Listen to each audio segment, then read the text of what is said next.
நகைக்கடன் தள்ளுபடியை பற்றி நீங்கள் தெரிந்து கொள்ள வேண்டிய முக்கியமான அம்சங்களை தான் இந்த ஒரு வீடியோ விளக்கிறது. வரவிருக்கும் 2026 சட்டமன்ற தேர்தலை முன்னிட்டு நகைக்கடன் தள்ளுபடி யாருக்கெல்லாம் வழங்கிருக்காங்க, யாரெல்லாம் இந்த நகைக்கடன் தள்ளுபடி குறித்த அறிவிப்பை வெளியிட்டிருக்காங்க. நகைக்கடன் தள்ளுபடி குறித்து சுமார் 600 கோடி ரூபாய் மதிப்பிலான நகைக்கடன் தள்ளுபடி குறித்த தேர்தல் வாக்குறுதிகளை பற்றி இந்த வீடியோ விளக்குகிறது. கூட்டுறவு வங்கிகள் மட்டுமின்றி 8 வகையான பொதுத்துறை வங்கிகளில் பெறப்பட்ட நகைக்கடன்கள் அனைத்தும் முழுமையாக தள்ளுபடி செய்யப்படும். ஸோ இந்த சலுகை விரிவுபடுத்தப்பட்டதுக்கு வாய்ப்புகள் இருக்குது அப்படின்னு சொல்கிறாங்க. இந்த தள்ளுபடியை பெறுவதற்கு சரியான ஆவண சமர்ப்பிப்பு மற்றும் தகுதிகள் அவசியம் என்றும், தவறான தகவல்கள் இருந்தால் கடன்கள் ரத்து செய்யப்படாது என்றும் எச்சரிக்கப்படுகிறது. தற்பொழுதைய நிலையில் ஒரு தேர்தல் வாக்குறுதிகள் முன்வைக்கப்பட்டுள்ளதை தவிர அரசாங்கத்திடமிருந்து இன்னும் முறையான அதிகாரப்பூர்வ அறிவிப்பு வெளியாகப்படவில்லை என்பதை இந்த வீடியோ உங்களுக்கு தெளிவாக சொல்லணும்னு நினைக்கிறேன். ஸோ பொதுமக்கள் வதந்திகளை நம்பாமல் வங்கிகளின் நேரடி தகவல் அல்லது அரசாணையின் முடிவிற்காக காத்திருக்குமாறு நாங்கள் கேட்டுக்கிறோம். இதை பற்றினா ஒரு முழுமையான தகவலை நான் இப்போ உங்களுக்கு சொல்ல போகிறேன். நீங்கள் நம்முடைய சேனலை முதல் முறையாக பார்க்குறீங்க அப்படின்னா சப்ஸ்கிரைப் பண்ணி பெல்ல கிளிக் பண்ணி வச்சுக்கோங்க. 60,000 கோடி ரூபாய் நகைக்கடன் தள்ளுபடி நீங்கள் தெரிஞ்சிக்க வேண்டிய ஒரு முக்கியமான அம்சம் என்ன அப்படின்றது தான். ஸோ கிட்டத்தட்ட 60,000 கோடி ரூபாய் முன்னுரிமை பட்டியல் நகைக்கடன் தள்ளுபடி செய்வதற்காக சுமார் 60,000 கோடி ரூபாய் நிதி ஒதுக்கீடு செய்யப்பட்டுள்ளதாக தகவல்கள் வந்திருக்குங்க. தள்ளுபடி பெறப்படும் வங்கிகள் பார்த்திங்கன்னா கூட்டுறவு வங்கி முதல் இடத்துல இருக்குது.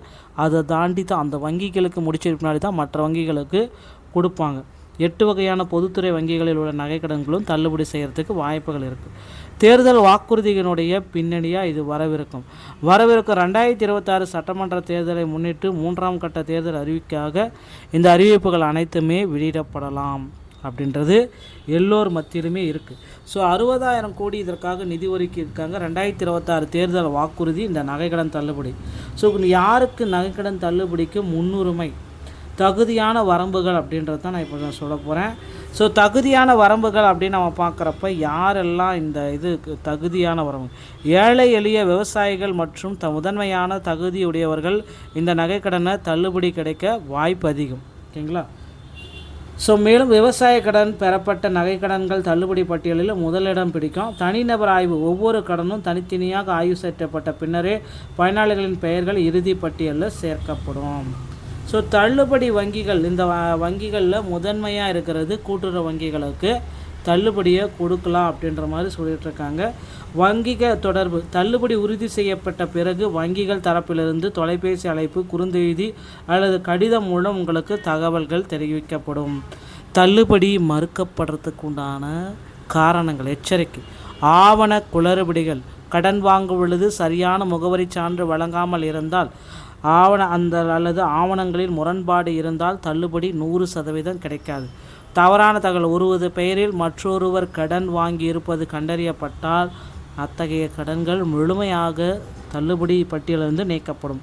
வங்கி பதிவேடு விவரங்கள், வங்கியில் உள்ள ஆதார் எண் மற்றும் குடும்ப அட்டை எண், புகைப்படம் ஆகியவை சரியாக பொருந்தவில்லை என்றால் தள்ளுபடி வாய்ப்பு ரிஜெக்ட் ஆகும். ஸோ அதிகாரப்பூர்வ அறிவிப்பா, தள்ளுபடி குறித்த முழுமையான அரசாணை, பெயர் மற்றும் பட்டியல் விரைவில் வெளியிடப்படும். அதுவரை தேவையற்ற வதந்திகளை தயவு செய்து நம்ப வேண்டாம். தொழில்நுட்ப கோளாறுகளால் கூட இது தள்ளுபடி கிடைக்காமல் போகிறதுக்கு வாய்ப்புகள் இருக்குது. தகவல் பிழைகளாலும், தவறான ஆவணங்கள், ஆதார் எண், ரேஷன் கார்டில் புகைப்படங்கள் பதிவேடுகளில் சரியாக இல்லாவிட்டாலும் தள்ளுபடி கிடைக்கிறதுக்கு வாய்ப்பே இல்லாமல் போகிறதுக்கு நிறைய வாய்ப்புகள் இருக்குது. ஸோ ஆவண குறைபாடுகள், தொழில்நுட்ப காரணங்களால் தள்ளுபடி உங்களுக்கு நிராகரிக்கப்படும். கூட்டுறவு மற்றும் 8 பொதுத்துறை வங்கிகளில் தான் இது கிடைக்கும். வதந்திகளை தயவுசெய்து நம்ப வேண்டாம். அதிகாரப்பூர்வ அறிவிப்பு அரசிடமிருந்து வெளியாகும் வர வெயிட் பண்ணுங்கள் அப்படின்னு சொல்கிறாங்க. ஸோ கண்டிப்பாக நகைக்கடன்கள் எந்த கட்சி ஆட்சிக்கு வந்தாலும் சரி, கண்டிப்பாக நகைக்கடனை விரைவில் தள்ளுபடி செய்ய போகிறாங்க. ரெடி ஆகிக்கோங்க மக்கள். இந்த ஒரு வீடியோ உங்களுக்கு பிடித்திருந்தால் நீங்கள் நம்முடைய சேனலோடு இணைந்திருங்கள். மீண்டும் நல்ல தகவலுடன் நான் உங்களை சந்திக்கிறேன். நன்றி, வணக்கம், தேங்க்யூ.